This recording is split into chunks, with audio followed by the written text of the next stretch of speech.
നമ്മൾ ഫസ്റ്റിലെ എങ്ങനെ ഒന്ന് പിടിച്ച് ഞെക്കി നോക്കണം. അവൻ കാല് ചവിട്ടുന്നുണ്ടോ ഇല്ലേ? 10-15 വർഷമായിട്ട് പോത്തിനെ വളർത്തുന്നത്. 15 വർഷമായിട്ട്.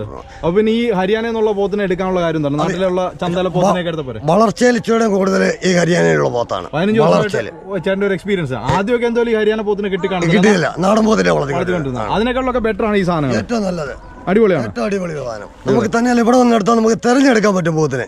ഒരുവിനെ നമുക്ക് നമ്മുടെ ഇഷ്ടത്തിന് നമുക്ക് തെരഞ്ഞെടുക്കാൻ പറ്റും. ഓക്കെ, ഇപ്പൊ ചേട്ടൻ ഈ സെലക്ട് ഇപ്പൊ എത്രത്തിന് എടുത്തത്? 4 പേരെ 4 എടുത്തതിനകത്ത് എന്തൊക്കെ നോക്കിയിട്ടാണ് ചേട്ടൻ എടുത്തത്? ഞാൻ അവന്റെ ചവിട്ടുന്നുണ്ടോ ഇടിക്കുന്നുണ്ടോ ഇതെല്ലാം നോക്കിയിട്ടാ.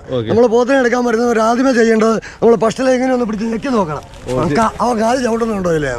എങ്കിൽ മാത്രമേ ഉള്ളൂ ആ പോത്ത് നല്ലതുള്ളൂ. കാലണങ്ങിയല്ലാത്ത പോത്തുണ്ട്, അതിനെ നമ്മൾ ശ്രദ്ധിക്കണം. അതെന്നർത്ഥം ആ പോത്തിന് കേടുണ്ട്. നമ്മൾ അങ്ങനെയും പഠിക്കും. 4 പേര് ചേട്ടൻ എടുത്ത് നിർത്തിയാണ്. ഓക്കെ, അപ്പൊ ചേട്ടൻ ഹാപ്പിയാണ് ഇവിടുന്ന് പോകുന്നത്? തീർച്ചയായിട്ടും. ഇത്രയും നാൾ പോത്തിനെ എടുത്തതിനെക്കാട്ടും നല്ല പോത്തിന്